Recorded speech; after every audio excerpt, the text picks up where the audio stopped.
Hello and welcome to Prairie Pulse. Joining me today is the governor of the great state of North Dakota, Governor Jack Dalrymple. Governor, thanks so much for joining us today. You bet, John. Great to be here. Governor, as we get started, let's tell the folks a little bit about yourself, your background, where you're originally from. Well, I'm a Castleton guy. We live on a farm just a couple miles outside of town. That is until lately when I moved to Bismarck permanently. But that's what we do. We're farmers there. And I think it's a pretty normal setup, and raised 4 daughters there, and still have the farm going there today. Of course, Castleton does something in the water, doesn't it, with 5 Castleton's governors? had a few governors, yeah, and I can't explain it, John. It's as far as I know, there's no relationship between the different governors, but we'll study that someday. Yeah. Well, how did you get into politics? What attracted you there? You know, originally, I remember way back in 1984, I was thinking that some things could be done better in North Dakota, and I found myself on the ballot for the North Dakota House of Representatives. And I took over the seat that belonged to George Sinner, and he moved on to be governor, and I became the representative from District 22. And you've been in politics ever since. Yeah, I haven't been able to shake the habit ever since. You know, I never planned ever on doing it this long. When I started, I thought, you know, a few terms in the state legislature would be nice, and that'd be probably good enough. But here I am, still around. Well, okay, campaign season is underway, and you're officially the Republican nominee for governor. And while this is somewhat new territory, you're running at the top of the ballot. Can you tell us how you're approaching it? Well, I feel that, you know, having served as governor for, you know, what will be close to 2 years by the time the election comes along, I've had a chance to test drive the car, and I realize that there is a lot that I can offer the people of North Dakota in that job. I think I have the experience, I have the knowledge, and I have the ability to take North Dakota forward. And that is, you know, why you ultimately decide if you feel you have something to contribute. Mm-hmm. Well, obviously, your opponent, Senator Ryan Taylor, I know you know him from the legislature. You know, had to cross paths numerous times. Sure. What's your relationship like? And maybe you can highlight some of the differences you're going to have as you campaign out there. Well, I do know Ryan pretty well. I presided over him for 10 years in the North Dakota Senate. When he wanted to speak, I had to call on him first. Those days are over. But, you know, he's a good guy. I've actually had him over to my house for dinner and know him pretty well. As far as this campaign goes, I really don't know what his major themes will be. My message is about, you know, keeping the prosperity going that we have in North Dakota based on the policies that we've adopted over the last 12 years. We think those are the right policies. We think they are working. And now we'll be talking about some new emphasis on infrastructure and also on flood protection. Okay, and we'll come to some of that. I've got some more questions probably about some of that. But as you look back at your governor for the past 2 years, we'll say, and really, you know, when you think about it, 12 years, 10 of those as lieutenant governor, what do you feel has been some of the major accomplishments of your administration? Well, we have been a team, as you know, over that period of time. I've been very involved in policy really my whole life, going back to my years on the House Appropriations Committee. We've made great progress in a number of areas. First of all, in the budget area where I'm most familiar, you know, we have been able to fund the priorities where we want to fund them. We've been able to build reserves, financial reserves for rainy days or for the future. And we've also been able to lower taxes substantially, property taxes and income taxes. So we think that those policies are working, and we want to keep that going. Now, some of the other areas that I had expertise in included education funding reform, in K-12 in particular, where we won national awards. Also was involved in international trade, value-added agriculture, and of course, you know, the primary one being the budget work. Okay. How has your relationship been? Obviously, it changed 2 years ago. What kind of relationship do you have now with the legislature? I think I have a great relationship with the legislature.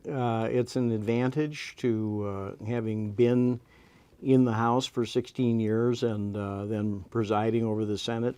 I know them all on a first name basis. I think they trust me, and I think I know something about how to get them to come along and do the things that they should do. So I feel very good about that.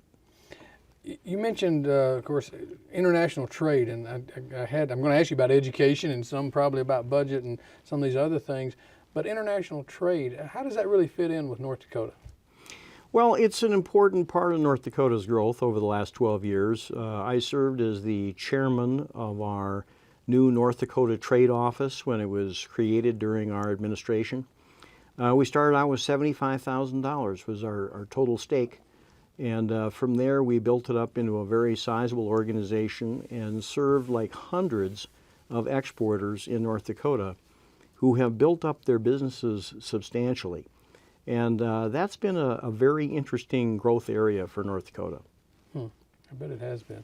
But I also understand that you've asked for a kind of hold even budget going forward for the upcoming biennium. Can you can you explain that, what that means? Yeah. Well, it takes a little explanation. We refer to it as the budget guidelines, which is something completely different from a budget proposal. The budget guidelines say that we would like every agency director to start in the first stage, looking at his budget and saying, can you tell us what you will do in the coming biennium with the same amount of money that you've had in the past? Now, you have to immediately understand they're not restricted to that. They can then, in their optional request, ask for anything they want, any number of employees or any number of dollars. But we do want to see what they would do if they have to stay where they are. Then it also does not include public employee salaries, pension, or benefits at all, so that's a whole nother question. And it most importantly does not include any grant funding that we would put out for infrastructure or flood protection. Those would come from special reserve funds and would not be part of this process. So there's sort of two sides to it. The everyday, ongoing, day-to-day spending in government, we would like to keep that, well in hand. But at the same time, we've got some major priorities that we do want to invest money in. Here in the state, we've the last few years, at least with my colleagues as I travel around, they hear about our big surplus that we have, and obviously there's got to be some surplus out there. How are we utilizing or investing in that surplus? Well, the surplus, which is really a financial reserve, and it's anybody's opinion whether it's a surplus or not, but we would see that as being used for one-time investments in infrastructure and, maintaining something that we want to maintain into the following biennium. And tax relief would also be part of that. Having a head start on your finances is what gives you the opening. It gives you the opportunity to plan a tax cut over a period of time. So it's a great blessing. It's a place that most states have not achieved. And we're really almost in a unique position in the United States to be able to consider some of those possibilities. It does give us something to look forward to in a lot of ways. But I understand water issues are still going to be a big concern and issues to talk about. But with Devil's Lake and the Red River diversion, what's happening with that? Well, two very different topics. Devil's Lake, we've actually made a lot of progress on the Devil's Lake issue in the last year. We have, in essence, in a short year, we have built a new outlet out of East Devil's Lake that will carry another 350 cubic feet per second for a grand total of 600 cubic feet per second. We'll be able to come out of Devil's Lake this summer. It's going to make a big difference in the situation up there. We've also completed the building of a control structure, which means that if the lake were to start going back up again, we have the structure in place that will prevent any kind of a catastrophic overflow. So we're moving along very nicely, and I believe that we have the tools and the policies in place to conquer this problem once and for all. Okay. You referred then- to the Fargo Red diversion. River diversion. That has, come across some relatively new news lately. They got their record of decision from the federal government. That means they're in line to be authorized and funded. And really, now it's just a matter, I think, of the project sponsor, which is Fargo and Cass County, building the popular support they need over there to keep the tax revenues in place that they need, and also to be sure that they don't have too much resistance from people who are going to be impacted by the project. The state is in a partnership role. We have committed to pay 1/2 of the non-federal, non-Minnesota share of the project if it is ever authorized and funded. Okay. Well, speaking of flooding, I guess, knock on wood, it looks like we're not going to have the threats of floods that we've had the last 3 years. Thank goodness. Thank And goodness. Is that We need the break. That's going to allow you maybe to do some other work in the spring as we move forward here. Well, there's a lot of work that can be done when we don't have to take 2 months off to sandbag and fight water in various ways. It's a great lift to our economy. Absolutely. Speaking of lift to our economy, let's talk about the oil boom for a few minutes. How are things going in the oil fields from your perspective? Well, the oil boom, as you call it, and that truly is the right term, is overall a great blessing for North Dakota. It's going to lead to greater prosperity for all our citizens eventually, and is something that will be really great for our state. As we go, though, we have tremendous challenges to face, and we have to meet the challenges of roads, housing, law enforcement, emergency services. All of those things, have to be addressed with real gusto. And that's why in this last budget, which is my first budget proposal, we put forward $1.2 billion to address the needs of the oil and gas producing counties. About half of that money, or over half of that money, is still to be distributed in this biennium, and we are racing to keep up with the pace of development. Okay. Well, I mean, the voice of critics, of course, is getting maybe a little louder, both from environmentalists and from longtime residents of the surrounding small towns, especially, I think. Let's start off with the environment. Are you comfortable with what's going on in the terms of environmental safety and protections? We have just adopted a new set of rules in our State Industrial Commission, of which I am a member, and those rules are tougher for oil drillers. It includes basically a ban on open pits around any new drilling activity. It also includes a requirement that you must catalog and you must file any chemicals that you put into a well during the process of fracking. Those are important new requirements, and I think they increase the credibility that we are being safe with the drilling process. As far as impacts to smaller communities go, we know life is not the same in western North Dakota, particularly in smaller towns. It is very hectic. It's very busy. There are more people around. It is a different atmosphere. But again, if we take care of the roads and streets, if we take care of the housing and the law enforcement and do all the things that we can do, I think everything will fall into place. Well, how about as the oil boom gets closer and closer to the Badlands? How's that being handled, and what's going on in that respect? Well, we've made some changes there as well. And I have a land board meeting on Thursday, and it looks like some state trust lands that were up for lease in the area of Bullion Butte, about 2 sections worth of land, will not now be leased because of the fact that we did some study through the Game and Fish Department. We discovered that there are some wildlife and terrain impacts out there on those 2 sections. And our new process is working, which is to ask Game and Fish and Parks and Rec to identify any areas that they might find sensitive. Okay.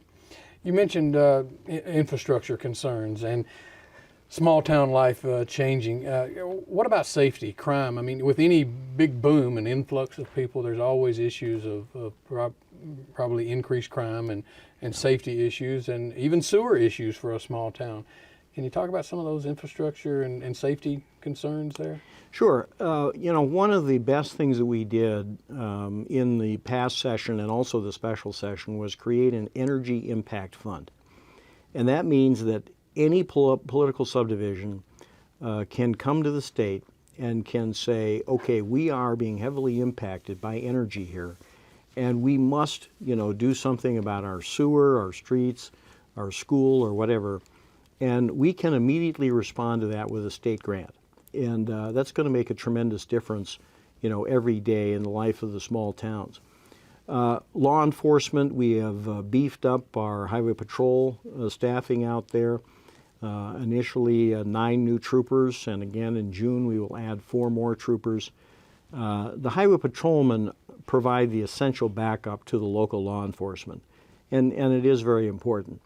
Crime is up, but it is also very much because of the increase in population. When you have twice as many people in an area, you are generally going to have twice as much crime. So the statistics, to a large extent, do follow the population increase.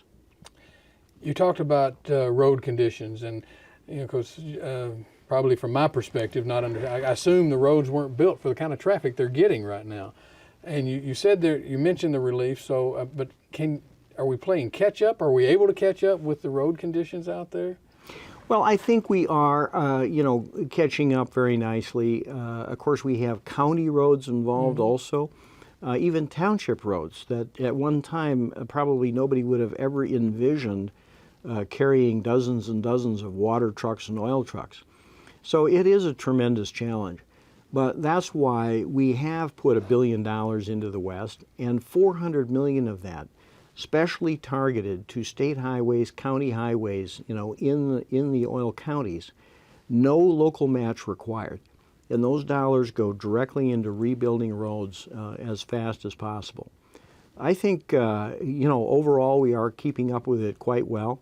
And by the time we, reach the end of this next millennium, we should have things very well in hand.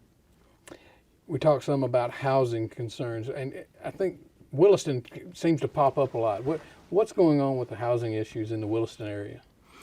Well, housing in Williston is just, in a crunch, and everybody knows that. But the development is taking place. I think there's something like 2,500 housing units under development as we speak. Modular homes, apartments, single-family homes. Developers are arriving in that area every day, many of them from outside of North Dakota. And there is a frenzy of building going on as well. I think, overall, it's a management challenge for the local city and the county. There's no question about that. But again, the legislature stepped up, provided a tax credit, especially for low-income housing in the state, first of its kind ever. Normally, low-income housing credits are a federal program.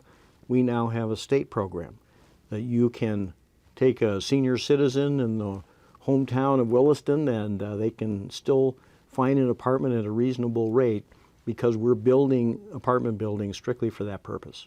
Okay. Governor, while the oil boom had to be part of this, but I don't think it could be all of it. Why do you think North Dakota's economy was able to sort of avoid the recession of 2008, 2009? And also, why has the economy continued to move forward since then? Well, I enjoy answering that question because I get it from the national media really several times a week. They call up from the New York Times. They want to talk to the governor. They say, what are you guys doing out there anyhow? You're completely different from the whole rest of the country. And isn't it just the oil boom? And I say, absolutely not. Let me explain to you that our low unemployment rate, the lowest in the United States, is the same virtually across the entire state. And you get over in the Red River Valley, that's a long ways away from an oil well, so you can't explain it, just with oil. And it's about having a friendly business climate, having a state budget that is well under control, keeping taxes low, keeping friendly business regulation and reasonable regulations on everybody. And all of that creates more economic activity. And we see manufacturers moving to North Dakota. We see technology companies coming to our universities.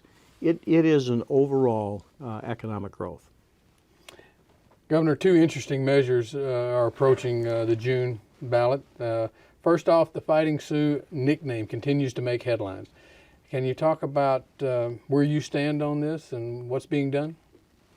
Well, I think, the bill passed during the special session that essentially reversed the position that the legislature had taken earlier. And they said, no, we were wrong. There is too much harm coming to the University of North Dakota, the student athletes and the students. The price that we are paying to keep the logo is simply not, worth what we get for it. I don't think anybody is happy with that. I mean, I'm not happy with it. I would prefer that it not be a problem and that we could keep the logo. But when it reaches a point where people can see that the university and their students are being harmed, I think they say, no, it's time to move on. Okay. And moving on, measure two about the property taxes. What's your opinion there? Well, there's no question that, property tax levels are an issue in North Dakota. People are concerned about them. They see the costs going up, mostly because the value of their property is rising like so nicely. That leads to a higher assessed valuation, as you know. And in a sense, that's a good thing. Your property is worth more. But the bad news is, the tax bill is going to go up unless the local public officials turn around and lower your tax rate, which is really, what should happen. I think people are frustrated that they don't see that adjustment in the tax rate taking place locally, and they want to do something about it. But I think we can do that through state government. I think the legislature, will step up if the local officials do not respond to this requirement to adjust tax rates. I think we need to keep the spotlight on them. I think they need to see that we're watching them carefully. And if they don't do it, the legislature will step in. Okay. Governor, when you're meeting with a voter, what do you tell them about why you should be elected to a new term? Well, I think to boil it down, John, I feel that I have the experience and the ability and the leadership skills to lead North Dakota into this next phase of our development. I think that will depend on, having the right policies in place, and I think we've proven that our policies of funding our priorities, putting aside financial reserves for the future, and lowering taxes have been the right policies. And now I have begun in the last 2 years to lead North Dakota to better infrastructure development and better flood protection. So I think that I'm the guy that can do this job, and I would like to keep on. What's your relationship like with the congressional delegation? And it's important working on some of these issues at the federal level. And of course, we know there's probably going to be, there's going to be at least one different member come November. I get along great with the congressional delegation. I think we've got an outstanding group. Of course, John Hoeven, I don't know how you could know him any better than I do. Rick Berg, I worked with for 16 years in the State House. I even taught him a few things while he was there. And, Ken Conrad has done an outstanding job for us over a long period of time. I wish him well in his new endeavors. I think we've got some good people on the ballot, to fill that vacated spot. And overall, I'm very optimistic that we have a good team and will have a good team in Washington. Governor, I know you travel a lot around the region and around the country for that matter, but is North Dakota's reputation growing? Well, North Dakota is just gone from being a place that, 20 years ago people had barely heard of, to now, frankly, John, being almost the talk of the country. I go to the National Governors Association, and everybody there knows that we are the state in the United States that is really doing well, and they want to hear about it, and they want to understand what's going on and hear our story. So, talk about a turnaround, and I enjoy being the one to tell them how we do it. Well, Governor, we're running out of time, but if people want more information from your office or about your campaign, where can they go? They can go to dalrympleforgovernor.com or simply go to Facebook, and that's all there is to it. Governor, thanks so much for joining us. You bet, John. Yeah, good to be with you. Well, that's all we have for Prairie Pulse this week, and as always, thanks for watching.